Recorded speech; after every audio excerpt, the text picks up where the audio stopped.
Hello students, let's continue with our chapter Chief Seattle's speech, and this is part 5. Students, already we have understood that the speech of Chief Seattle overall reflects irony. How the speaker thanks the friendship and goodwill shown by the white chief and appreciates it, saying it's kind of him. However, in every single word, the chief makes it clear that it is the power of money and military strength that makes white men to suppress the less powerful and grab of friendship. They try to become the real holders of their land. So this is what we have understood through his chief speech. Students, now we will begin from this paragraph. A few more moons, a few more winters, and one of the descendants of the mighty hosts that once moved over this broad land or lived in happy homes, protected by the Great Spirit, will remain to mourn over the graves of a people once more powerful and hopeful than yours. But why should I mourn at the untimely fate of my people? Now, student, listen this very carefully. Here, in this context, Chief Seattle tried to figure out the future of his men at the very thought of selling his land to the white chief. He could hear the sad voices. He is sure that the Red Indian would soon meet their doom. Only few days were left. Now you can underline, you can see the use of a few more moons, a few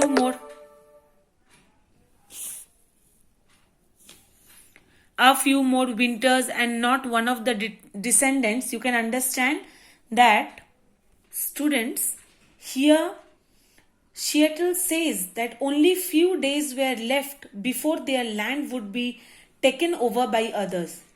The once mighty dwellers, that is the Red Indians, of the land would be lost in forgetfulness and would mourn over the graves of the deceased one or those who had died. But then he said to himself that it was not right to lament over. Why should he mourn over the untimely death or untimely fate of his people? Seattle said to himself that it was not right to lament over the untimely fate of his people. Now, the universal truth. What universal truth? Underline this.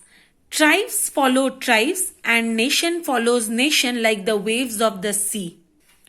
This line suggests that nothing is permanent. There is an order in nature, and if that balance is upset, everything will be lost. So tribe follows tribe, nation follows nation, means no one is above the other.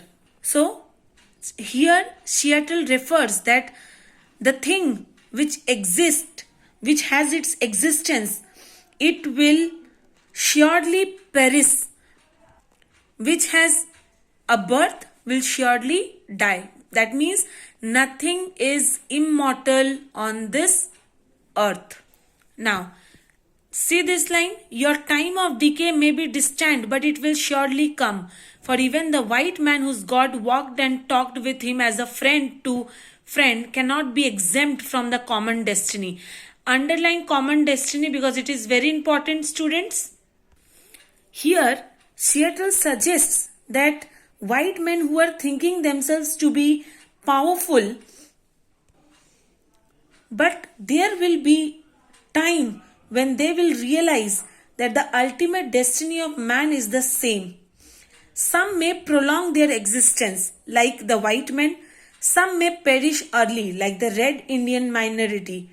When the powerful nations accept this truth that nothing is immortal, then they will realize that all are brothers and have equal rights.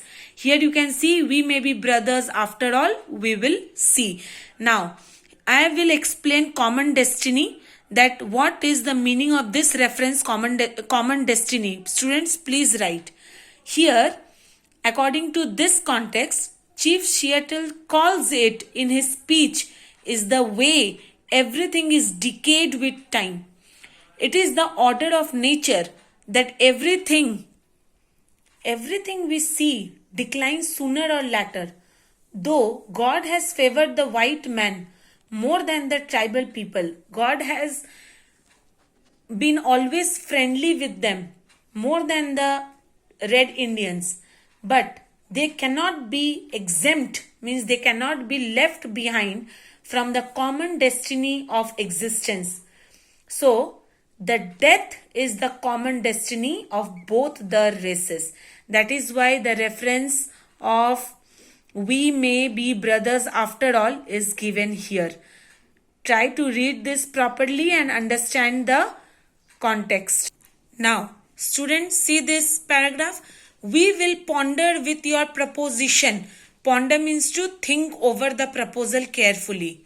So, we will ponder your proposition, and when we decide, we will let you know. But should we accept it? I here and now make this condition. Now, in this context, there was no other option left for the natives except to accept the proposal made by the white chief. Seattle remarked that he would think over the proposal and let them know. But he was sure that he would accept only if his tribe was not denied the privilege without molestation of visiting any time the tombs of their ancestors. Here, Chief Seattle agreed to their proposal with a condition that they should not be denied from the privilege of visiting any time the tombs of their ancestors, friends and children. Now, when you will read this paragraph, students, you will find that every part of the soil is sacred with Chief Seattle's men. Now, how every part of the soil of the natives' land was sacred?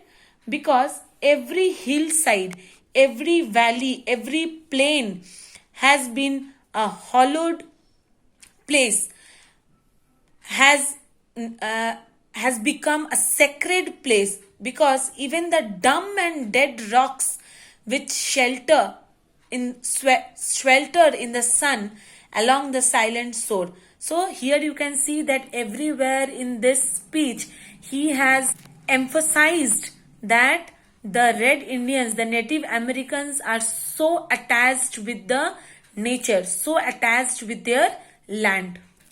Students, see this line.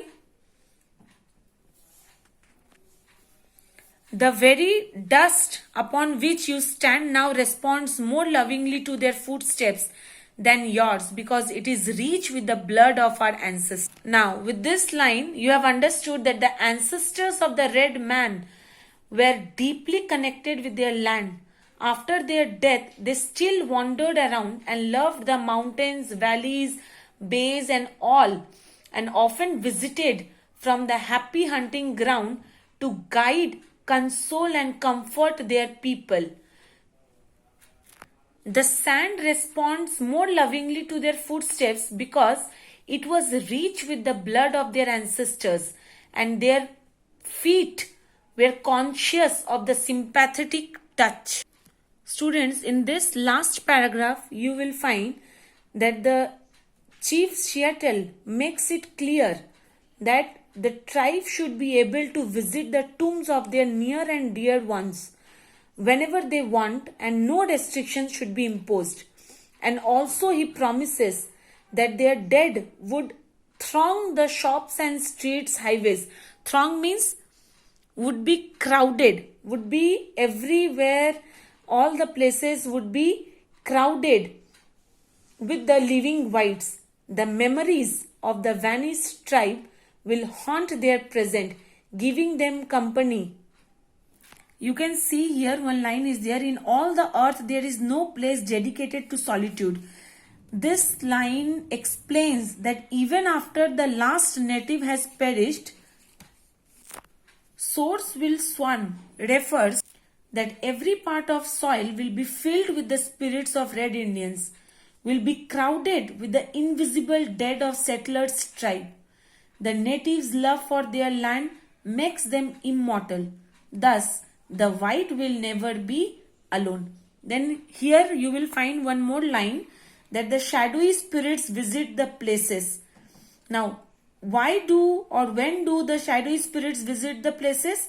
At night, when the streets of the white cities are silent and it is believed that they are deserted or vacant.